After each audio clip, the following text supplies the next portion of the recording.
Hello students, myself Professor Anil Kumar, and today I'll be covering the next part of OSI reference model.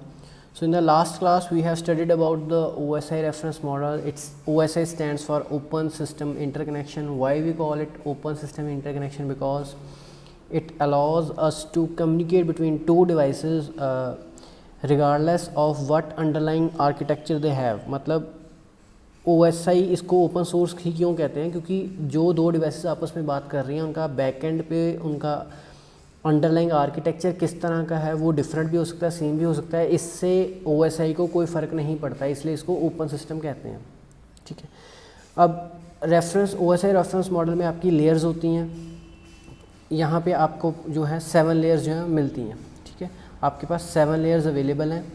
तो आपने जब इसको याद करना है तो आपने रिसीवर साइड से करना है कि रिसीवर साइड से पहले नंबर पे कौन सी लेयर आती है, physical layer, then data link layer, then network layer, transport layer, session layer, presentation layer and application layer.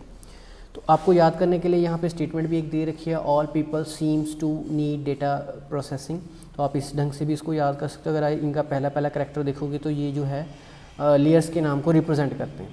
ठीक है, तो ये सेम लेयर्स आपकी रिसीवर साइड भी होती हैं और सेम लेयर्स आपकी सेंडर साइड भी होती हैं.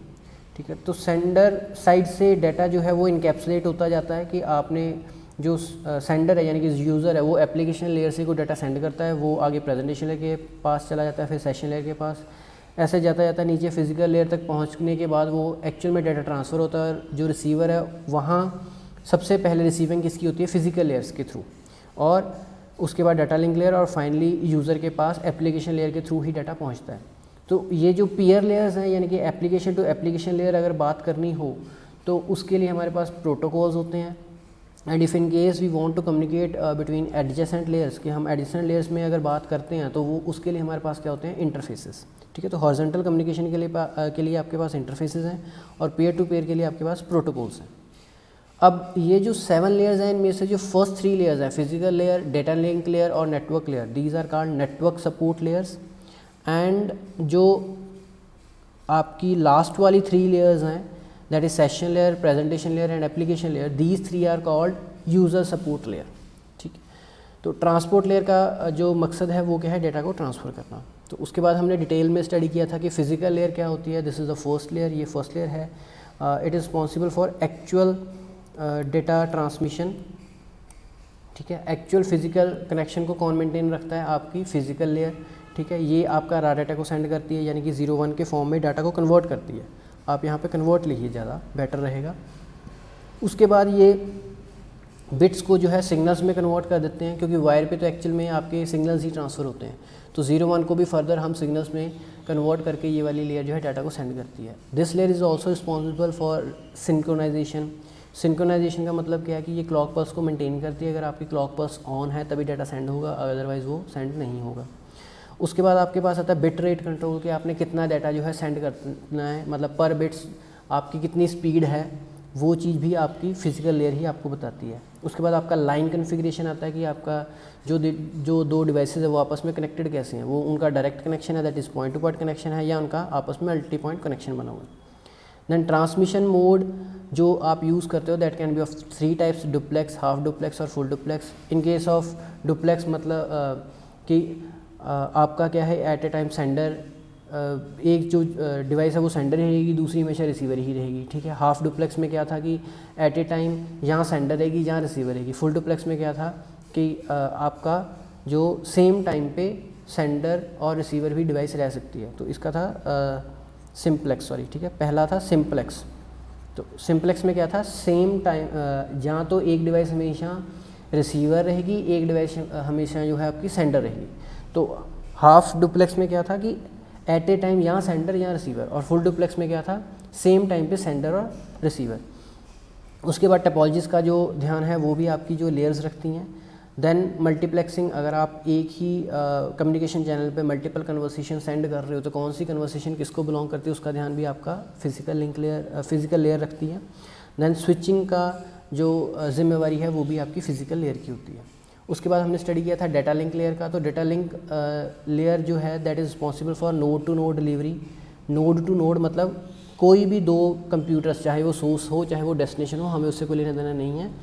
सिर्फ 2 डिवाइसेस में डाटा को सेंड करने के लिए इन फॉर्म ऑफ फ्रेम्स, वो जिम्मेवारी किसकी है, लेयर 2 की। ठीक है, फ्रेम्स में हम फिजिकल एड्रेस यानी कि मैक एड्रेस को ऐड कर देते थे। उसको ऐड करने के लिए LLC यानी कि लॉजिकल लिंक उसके लिए MAC होता था कि फिजिकल एड्रेस को अटैच करने के लिए आपके पास मैक है, मीडियम एक्सेस कंट्रोल लेयर है, वो लेयर आपको एड्रेस देती है। और लॉजिकल लिंक कंट्रोल लेयर जो है ये बताती है कि आपका जो कनेक्शन जो सर्विस है, आप कनेक्शन की सर्विस कैसी दोगे, कनेक्शन लेस दोगे या ओरिएंटेड दोगे। कनेक्शन लेस का मतलब कि आपका कनेक्शन बनेगा नहीं, और कनेक्शन ओरिएंटेड में आप पहले कनेक्शन बनाते हो, फिर डाटा सेंड करते हो, फिर आप उसको तोड़ देते हो। ठीक है, उसके बाद इसके फंक्शंस में आ जाते हैं कि आपकी लेयर 2 के क्या क्या फंक्शन है। तो सबसे पहला जो फंक्शन होता है दैट इज़ फ्रेमिंग, कि आपने डाटा को फ्रेम्स में तोड़ देते हो आप। जो सेकंड है दैट इज़ फिज़िकल एड्रेस, कि आप फिज़िकल एड्रेस जो है फ्रेम्स में ऐड करने की जिम्मेवारी भी लेयर 2 की है। देन फ्लो कंट्रोल की जिम्मेवारी भी लेयर 2 की है, कि जो डाटा यहाँ से सेंड कर रहे हो उतनी स्पीड में जो रिसीवर है वो रिसीव कर भी पा रहा है या नहीं कर पा रहा। एरर कंट्रोल में क्या है कि अगर आपने डाटा को सेंड किया तो वो एज इट इज़ ही रिसीवर के पास पहुंचा, या उसको रास्ते में किसी ने मॉडिफाई कर दिया, या वो डिलीट हो गया, या वहाँ पे पहुंचा पर उसको पता नहीं चला, या उसने आपको कोई रिस्पॉन्स नहीं दिया। तो इस तरह आपके एरर कंट्रोल हो सकते हैं। असेस कंट्रोल का मतलब क्या है, at a time same device को मल्टीपल पीपल्स जो असेस करते हैं, तो वो सारे बंदे जो है डाटा सेंड भी कर सकते हैं, सारे रिसीव भी कर सकते हैं। अब कौन सा डाटा किसको बिलोंग करता है, या पहले कौन सेंड करेगा, या डाटा आपस में टकरा ना जाए, तो ये सारी चीज़ें जो आपकी किस में आती हैं, असेस कंट्रोल में। उसके बाद लेयर 3 जो थी दैट इज़ नेटवर्क लेयर, ये रिस्पॉन्सिबल है अब सोर्स टू डेस्टिनेशन। अब जैसे पहले में था नोड टू नोड, अब ये क्या है, सोर्स टू डेस्टिनेशन, यानी कि जिस कंप्यूटर ने डाटा सेंड किया और जिसने रिसीव करना है वहाँ तक पैकेट्स को पहुँचाना। और नेटवर्क लेयर तभी काम करेगी अगर दो डिवाइसेस जो हैं वो आपकी डिफरेंट नेटवर्क्स में अटैच की हुई होंगी, तभी वो जो है डाटा सेंड आपकी नेटवर्क लेयर काम करेगी। अगर दो डिवाइसेस सेम ही नेटवर्क में हैं तो नेटवर्क लेयर जो काम नहीं करती। नेटवर्क लेयर का मेन काम क्या होता है, इसने लॉजिकल एड्रेस देना होता है, जिसके लिए उसके पास DHCP होता है, डायनेमिक होस्ट कंट्रोल प्रोटोकॉल, और NIC कार्ड जो है ये होता है आपके मैक एड्रेस के लिए। ठीक है, मैक एड्रेस फिजिकल एड्रेस कभी चेंज नहीं होता, और जो आपका लॉजिकल एड्रेस है और IP एड्रेस है ये आपका हमेशा चेंज होता है। इसके अलावा जो लेयर 3 है वो आपकी रिस्पॉन्सिबल होती है राउटिंग के लिए, कि आपने पैकेट एक जगह से दूसरी जगह भेजनी है तो उसके लिए बहुत सारे रास्ते हो सकते हैं, तो कौन से रास्तों को फॉलो करना है, ये जिम्मेवारी भी किसकी होती है, लेयर 3 की। देन आती है आपकी transport layer. So this is the 4th layer, ये आपकी 4th लेयर है। अब ये रिस्पॉन्सिबल किसके लिए, source to destination delivery of entire message. ठीक है, पूरे के पूरे मैसेज को सेंड करने के लिए कौन जिम्मेवार है, आपकी ट्रांसपोर्ट लेयर। ठीक है, एंटायर मैसेज मतलब पूरे पैकेट, सभी पैकेट्स को ये भेजेगी और सभी पैकेट्स को वहाँ पे मतलब इकट्ठा भी करेगी और तोड़ेगी भी। ठीक है, तो एक साइड जो है सेंडर साइड ये अपना पैकेट्स में उसको तोड़ेगी, और जो रिसीवर साइड है वहाँ पे पैकेट्स को ये एक मैसेज में कन्वर्ट कर देगी, क्योंकि ये सेंटर में आती है। और यही है जो नेटवर्क सपोर्ट लेयर को सपोर्ट लेयर्स जो हमने पहली 3 थी, physical layer, data link layer, network layer, उसको यूज़र सपोर्ट लेयर्स यानी कि presentation layer, application layer, session layer के साथ जोड़ती है, तो इसलिए इसको बैकबोन भी कहा जाता है। उसके बाद ये कनेक्शन हमेशा बनाती है 2 एंड पोर्ट्स में। अब पोर्ट का मतलब क्या होता है कि आपका, जैसे आपने सुना होगा कि मर्चेंट नेवी में जो जहाज़ है वो अलग अलग पोर्ट पे लगते हैं, यानी कि आपका किनारा तो वही है पर अलग अलग उसको जगह दे रखी होती है। इसी तरह आपके सिस्टम में बहुत सारी एप्लीकेशंस हैं, सभी एप्लीकेशंस आपके इंटरनेट के साथ ही कनेक्टेड है। जैसे आपका मान लो एंटीवायरस भी है, आपका व्हाट्सएप भी है, आपका फेसबुक है, कोई और आप वेबसाइट खोली हुई है, कोई और सॉफ्टवेयर आपका इंटरनेट को यूज़ कर रहा है, तो इंटरनेट की वायर तो पीछे से एक ही आ रही है। तो उसके लिए क्या कर रखा होता है कि हर सॉफ्टवेयर को अलग अलग पोर्ट नंबर दे देते हैं। ठीक है, तो कौन सी पोर्ट से वो अपना डाटा रिसीव करेगा वो डिसीजन भी कौन लेता है, आपका ट्रांसपोर्ट लेयर। उसके अलावा जो ट्रांसपोर्ट लेयर है ये कनेक्शंस को भी मेंटेन करती है, ये कनेक्शन ओरिएंटेड सर्विसेज आपको प्रोवाइड करती है इन केस ऑफ पोर्ट। तो आप पहले कनेक्शन इस्टेब्लिश करते हो, फिर उसमें डाटा ट्रांसफ़र करते हो, फिर आप कनेक्शन को जो है रिलीज़ कर देते हो। तो इसके जो फंक्शंस हैं वो क्या हैं आपके, पहला है आपका सेगमेंटेशन। सेगमेंटेशन का मतलब क्या है कि आपने मैसेज को पैकेट्स में तोड़ना और पैकेट से दोबारा मैसेज को पूरे के पूरे को बनाना। देन कनेक्शन मैनेजमेंट, मतलब आपको कनेक्शन लेस मिलेगी सर्विसेज या कनेक्शन ओरिएंटेड सर्विसेज मिलेंगी। देन आपका आता है पोर्ट एड्रेस, कि आपने पोर्ट की कौन सी पोर्ट किस एप्लीकेशन को देनी है या उसकी एड्रेसिंग को कैसे मेंटेन रखना है, वो काम भी आपकी ट्रांसपोर्ट लेयर का ही होता है। देन फ्लो कंट्रोल सेम वही है कि जितनी स्पीड में आप डाटा सेंड कर रहे हो उतनी स्पीड से रिसीवर जो है डाटा को रिसीव भी कर पाए। एरर कंट्रोल में आपने जो डाटा सेंड किया है वो एज इट इज़ वो रिसीव कर रहा है, या उसमें कुछ मॉडिफिकेशन या उसमें कुछ चेंजेस तो नहीं होगी, वो चीज़ आपकी आती है ट्रांसपोर्ट लेयर। नेक्स्ट आपकी जो लेयर है दैट इज़ लेयर नंबर 5, ये है सेशन लेयर। तो सेशन लेयर जो है इसका मेन काम क्या है, सेशंस को मेंटेन करना। सेशन मेंटेन करने का मतलब क्या होता है कि कब आपने डाटा ट्रांसफ़र शुरू किया, कितना डाटा किया और कब आपका ख़त्म हो गया। तो उसके लिए इसके फंक्शंस होते हैं। सबसे पहले सेशन मेंटेनेंस, तो वो क्या करता है कि आपका जो सेंडर होता है वो सिंक नाम का पैकेट सेंड कर देता है, ठीक है। ये सेंडर जो है वो सिंक नाम का पैकेट सेंड कर देगा। अगर रिसीवर ने उसको एक्नॉलेजमेंट भेज दी तो इसका मतलब जो रिसीवर है वो डाटा रिसीव करने के लिए रेडी है। तो सेंडर सिंक भेज के पूछता है कि मैं डाटा सेंड कर दूँ और मैंने डाटा इस तरह सेंड करना है। तो जब रिसीवर एक्नॉलेजमेंट भेज देता है तो आपका सेशन स्टार्ट हो जाता है। सेशन स्टार्ट यानी कि आपका डाटा ट्रांसफ़र स्टार्ट हो गया। डाटा ट्रांसफ़र होने के बाद जब आपने सेशन एंड करना तो अब जिम्मेवारी किसकी है, सेंडर की। सेंडर क्या करेगा, सिंपल एक्नॉलेजमेंट भेजेगा और सेशन को जो है वो एंड कर देगा। उसके बाद होता है डायलॉग कंट्रोल। डायलॉग कंट्रोल का मतलब क्या है कि एक नेटवर्क में बहुत सारी डिवाइसेस हो सकती हैं, तो वो सारी डिवाइसेस जो है डाटा सेंड करना चाहती हैं। तो एट ए टाइम कौन सी डिवाइस जो वो डाटा सेंड करेगी, कौन सी डायलॉग अपना स्टार्ट करेगी, कौन सी नहीं करेगी, तो उसकी जिम्मेवारी भी, प्रेफरेंस किसको मिलेगी, वो चीज़ कौन डिसाइड करेगा, layer number 5 session layer. Third आता है आपका डायलॉग सेपरेशन। डायलॉग सेपरेशन का मतलब क्या है कि आपकी वायर तो एक ही है, उस वायर पे ए डिवाइस का भी अपने सिग्नल जा रहे होंगे, बी के भी जा रहे होंगे और सी के भी जा रहे होंगे। अब कौन सा सिग्नल किसको बिलोंग करता है, या ए सिग्नल के बाद हमें कुछ स्पेस देनी है या कुछ सेपरेटर लगाना है ताकि हमें पता चल जाए कि अगला सिग्नल बी का है, उसके बाद फिर कुछ सेपरेटर लगाना है ताकि हमें पता चल जाए अगला सिग्नल सी का है। तो उन डायलॉग्स को यानी कि इस बातचीत को अलग अलग करने की जिम्मेवारी भी किसकी होती है, सेशन लेयर की।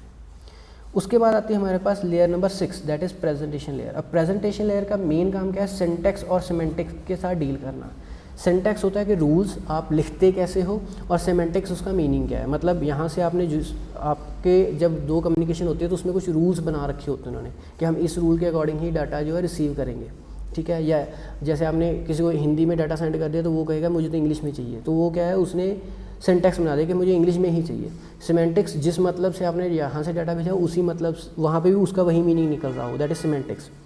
तो इसके फंक्शंस क्या है अभी, डाटा प्रेजेंटेशन और डाटा ट्रांसलेशन, यानी कि डाटा आप उसी फॉर्मेट में भेजो जिस फॉर्मेट में रिसीवर रिसीव करना चाहते हैं। आप फॉर्मेट का ध्यान रखते हो यहाँ पे। जैसे आपको बोल दिया पीडीएफ फॉर्मेट में ही मुझे डाटा चाहिए, तो आप वर्ड में भेजोगे तो वो एक्सेप्ट नहीं करेगा। इट मीन्स वहाँ पे उसने क्या लगा रखा है, डाटा को प्रेजेंट और ट्रांसलेशन करने का तरीका वो पीडीएफ ही चाहता है, ठीक है। उसके बाद आता है आपका डाटा इंक्रिप्शन। डाटा इंक्रिप्शन का मतलब क्या है कि आप कोड वर्ड को यूज़ करते हो। जब भी आप डाटा सेंड करते हो आप नहीं चाहते कि आपके अलावा कोई और बात को समझे। जैसे आपने व्हाट्सएप में देखा होगा, आप में होता है एंड टू एंड इंक्रिप्शन, यानी कि जो आपने मैसेज यहाँ से सेंड किया अगर वो रिसीवर तक पहुँचता है, रिसीवर उसको रिसीव करता है, तभी उसको वो पढ़ पाता है। अगर रास्ते में उसको भी बात किसी और ने, वो मैसेज किसी और ने देख भी लिया तो उसको वो समझ में नहीं आएगा क्या लिखा हुआ है, बिकॉज हमने इंक्रिप्शन यूज़ कर रखी होती है, ठीक है। तो इसे हम बोलते हैं डाटा इंक्रिप्शन, कि आपने यहाँ से डाटा को कोड वर्ड में भेजा, रास्ते में अगर उसको कोई पढ़ भी ले तो उसको समझ में नहीं आना चाहिए, उसको सिर्फ रिसीवर ही समझ सके। तो इसकी जिम्मेवारी भी किसकी होती है, आपकी प्रेजेंटेशन लेयर की। उसके बाद आता है आपका डेटा कंप्रेशन। डेटा कंप्रेशन का मतलब क्या है, डाटा बहुत साइज़ में बड़ा है तो आपने उसको कंप्रेस करके बहुत सारा डाटा छोटी सी मेमोरी में भेजना है, तो उसके लिए भी आपकी प्रेजेंटेशन लेयर जो है वो जिम्मेवार होती है, ठीक है। जो आपकी लास्ट लेयर है दैट इज़ एप्लीकेशन लेयर। जो आपकी लास्ट लेयर है दैट इज़ एप्लीकेशन लेयर, ये आपकी 7th लेयर होती है, ठीक है। अब ये एक्चुअल में किसके लिए ज़िम्मेवार है, यूज़र इंटरफेसेस के लिए। इसकी जो मेन जिम्मेवारी है वो यूज़र इंटरफेस। जैसे आपको ईमेल का फ्रंट एंड मिल गया, ठीक है, आपको किसी व्हाट्सएप का फ्रंट एंड मिल गया, आपको फेसबुक का फ्रंट एंड मिल गया, तो वो चीज़ें क्या हैं, वो आपकी एप्लीकेशन लेयर्स हैं, ठीक है। तो ये आपको यूज़र को सपोर्ट करने के लिए दी जाती है आपकी एप्लीकेशन लेयर, ठीक है। It allows you to communicate between applications. आप एप्लीकेशंस के बीच में जो है वो कम्युनिकेट कर सकते हो with the help of application layer. तो अब एप्लीकेशन लेयर पे मेनली काम कौन करते हैं, आपके प्रोटोकॉल्स। सबसे ज़्यादा जो प्रोटोकॉल्स हैं वो आपके एप्लीकेशन लेयर पे काम करते हैं, जैसे FTP, ठीक है, HTTP, ये बहुत सारे प्रोटोकॉल्स हैं जो आपके यहाँ पे काम करते हैं। SMTP ये ईमेल के लिए होता है, ये POP3 जो FTP है ये आपकी डाउनलोडिंग फाइल ट्रांसफ़र प्रोटोकॉल इसको बोलते हैं, ये होता है हाइपर टेक्स्ट ट्रांसफ़र प्रोटोकॉल, ये सिंपल मेल ट्रांसफ़र प्रोटोकॉल, ये पोस्ट ऑफिस प्रोटोकॉल इसको बोलते हैं, ठीक है। तो ये प्रोटोकॉल्स जो हैं ये सबसे ज़्यादा आपके एप्लीकेशन लेयर पे काम करते हैं, ठीक है। तो एप्लीकेशन लेयर के जो फंक्शंस हैं वो हम स्टडी कर लेते हैं कि इसके मेन फंक्शंस क्या हैं। तो सबसे पहला तो काम क्या होता है इसका, network virtual terminal. Network virtual terminal मतलब यहाँ से कुछ डाटा भेजा, जिस सॉफ्टवेयर ने भेजा वही सॉफ्टवेयर दूसरी साइड अगर होगा तो वही उसको अंडरस्टैंड कर सकेगा। मतलब व्हाट्सएप का मैसेज व्हाट्सएप में रिसीव होगा, ऐसा नहीं होगा व्हाट्सएप का मैसेज आपको फेसबुक में रिसीव हो जाए, ठीक है। तो मतलब क्या है कि आपने नेटवर्क वर्चुअल टर्मिनल में क्या है कि यूज़र को आप रिमोट लॉगिन भी करने देते हो और यहाँ से डाटा दूसरी तरफ आप ट्रांसफ़र भी करने देते हो, ठीक है। तो दूसरा नेटवर्क वर्चुअल टर्मिनल का मतलब क्या होता है कि आप जब आपका रिमोट कनेक्शन है, तो जब आप जैसे यहाँ पे बैठे बैठे आप किसी सर्वर के साथ कनेक्ट हो जाओ, उसको यूज़ करना शुरू कर दो, चाहे किसी और कंप्यूटर को यूज़ करना शुरू कर दो, जैसे आप टीम वेयर के थ्रू करते हो, तो आपको ऐसा नहीं लगना चाहिए कि आप अपना कंप्यूटर, आप किसी और का कंप्यूटर यूज़ कर रहे हो, आपको ऐसा ही लगना चाहिए कि आप अपना ही कंप्यूटर यूज़ कर रहे हो। तो वो चीज़ें भी आपकी NVT में आ जाती हैं, नेटवर्क वर्चुअल टर्मिनल में आ जाती हैं। उसके बाद आपका जो file transfer and assess management है कि आप फाइल्स को ट्रांसफ़र कर सको, इधर उधर रिसीव कर सको, सेंड कर सको, वो जो फंक्शन है ये भी आपकी एप्लीकेशन आपको प्रोवाइड करती है। मेल सर्विसेज, आपने मेल सेंड करनी है एक जगह से दूसरी जगह, वो सर्विसेज भी आपको जो है एप्लीकेशन लाइन प्रोवाइड करती है। इसी तरह आपको फाइल्स और डायरेक्टरीज, आप दोनों चीज़ों को जो असेस कर सको, ये सारी जो फैसिलिटी है ये आपको कौन प्रोवाइड करती है, आपकी एप्लीकेशन लेयर। तो ये थी आपकी 7 layers of OSI model, OSI reference model. तो आपने इन सभी को स्टडी कर लेना है। आपको मेन फंक्शन पता होना चाहिए कि ये क्या क्या करते हैं, इनके फंक्शंस बहुत डिटेल में बता रखे हैं। अगर आपको सारे नहीं याद रहते हैं तो एटलीस्ट 2 से 3 जो आपको इंपॉर्टेंट लगते हैं वो आपको याद रहने चाहिए। तो जब ये आपको समझ आ जाएंगे तभी अगला जो टॉपिक है that is TCP/IP reference model. तो अगर आपको ये चीज़ क्लियर होगी तभी आप TCP/IP रेफरेंस मॉडल आप अंडरस्टैंड कर सकते हो। तो इसको आप गो थ्रू हो जाना। इन केस आपको कोई प्रॉब्लम आती है तो आप मुझे कॉन्टैक्ट कर सकते हो। I will definitely help you out. Thank you very much.